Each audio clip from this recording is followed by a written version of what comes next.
যেখানে একসময় তার শিষ্য রথীন্দ্রনাথ রায়কে নিয়ে এসেছিলেন এবং এখানে মিষ্টি খেয়েছিলেন, সেই মিষ্টির দোকানের সামনে এখন আমরা আছি। শ্রীলক্ষ্মী মিষ্টান্ন ভাণ্ডার।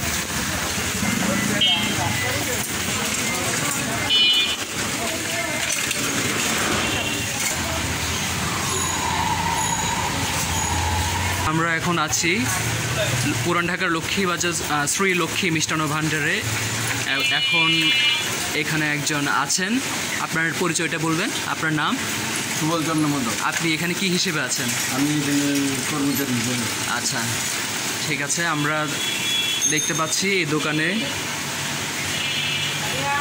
জনপ্রিয় বলতে পারি না, কারণ ওস্তাদ পিসি গমেজ ছিলেন প্রচার বিমুখ, কিন্তু উনি বাংলাদেশের বড় বড় শিল্পীদের গুরু ছিলেন, উচ্চাঙ্গ সঙ্গীতের গুরু ছিলেন।